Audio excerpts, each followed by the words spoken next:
Komisi Independen Pemilihan atau KIP Kota Banda Aceh menerima pengiriman logistik pemilu 2024 berupa 3.108 kotak suara.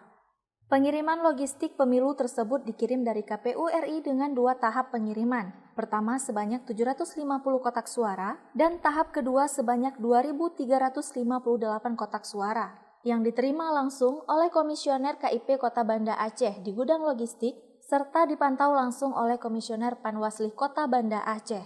Anggota KIP Kota Banda Aceh, Hasbullah, mengatakan, pengiriman kotak suara dikirim secara bertahap. Sebelumnya, KIP Kota Banda Aceh telah menerima pengiriman logistik pemilu lainnya yakni bilik suara sebanyak 2.472 lembar serta 59.522 keping segel. Ini kita terima kotak suara.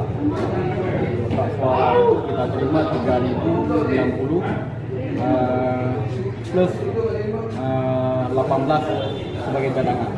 Mana tahu cadangan ini kan nanti ada yang rusak, ada yang basah dan lain sebagainya. Itu sebagai pengganti daripada logistik. Ini sesuai dengan prinsip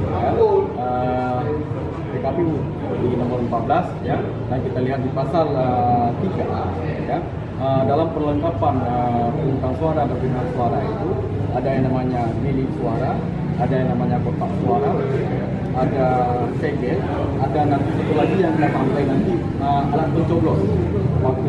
Ya, TPS karena kita pemilu ini ada 5 pilihan dengan 5 kotak, berarti TPS itu ada 5 kotak suara.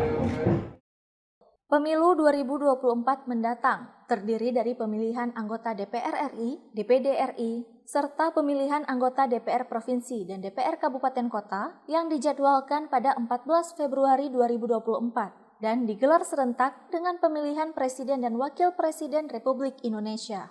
Dari Banda Aceh, Lala Nurmala melaporkan untuk Puja TV Aceh.